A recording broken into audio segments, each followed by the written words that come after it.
Hi guys, my name is Miriam and I'm the office manager at Improve Life PLLC. We're a psychiatry clinic in Reston, Virginia. I am going to do a video today on how you can get accommodations for your mental health through your college or university. If you're in high school, the process is a little bit different, but you can go to your guidance counselor's office and let them know that you're interested in the process of getting accommodations for your mental health, and they'll get you started on that. The first step is to contact the school's local office for accommodations. So for example, I used VCU as an example because I went to undergrad there. I typed in VCU, mental health accommodations or disability accommodations, and the SAO office popped up, SAEO. When you go on that page, there will be something along the lines of click here to apply for accommodations or click here for application. When I went to UVA, Virginia Tech, the other school pages, it was the same thing. They have a link that leads you to what you need to get started for the process. So you can do this application anytime during the year. So if you haven't done it already, it's not too late. Just keep in mind that the accommodations are not retroactive.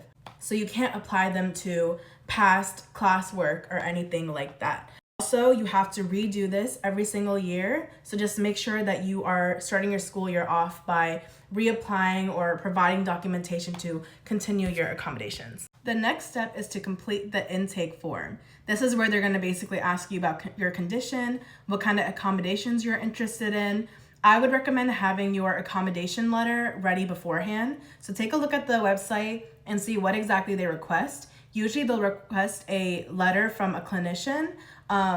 It's not required, but it does help you get certain accommodations. So I do recommend you let your doctor know, your provider, your psychiatrist, your therapist, whoever can provide you with the letter. Let them know as soon as possible so they have time to write the letter, and let them know that you need it for accommodations. And basically, they would have to do it on a professional letterhead, describe your condition, your diagnosis, what you've been doing for treatment, what kind of impairment it causes, what accommodations could help that impairment, stuff like that. They'll be pretty familiar with the process, and if not, you can just refer to the school website for more information. They also can ask for other forms. Again, not required. It just gives you a better chance at getting certain accommodations. For example, if you had accommodations in high school, you will have something called a school individualized IEP plan, providing the school with that, 504 plan, educational records, any documentation that helps support your reasoning for why you should get accommodations. Now, I know it seems like a lot of work, but I promise you, if you put in that 30 minutes to an hour towards your application, the accommodations that you will get will be so beneficial towards your mental health. Like when I tell you, I've seen people get anywhere from the accommodation to being able to take breaks whenever you need to in class, to getting time and a half to double time on tests, having your own room to take the tests in. Like some of the accommodations really do help you as a student struggling with mental illnesses. So please put in that time and work now so it can benefit you in the long term.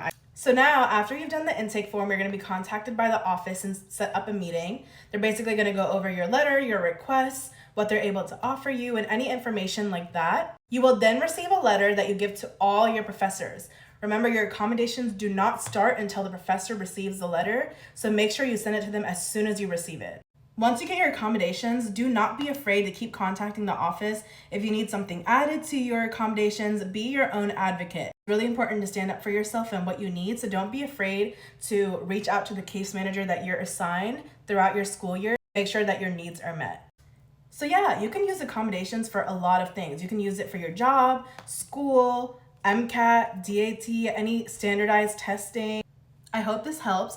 If you already have accommodations with your school, go ahead and comment and let me know how that's going for you. And if you don't have accommodations and you're really interested and you have any questions, go ahead and comment as well. Have a good day. Bye.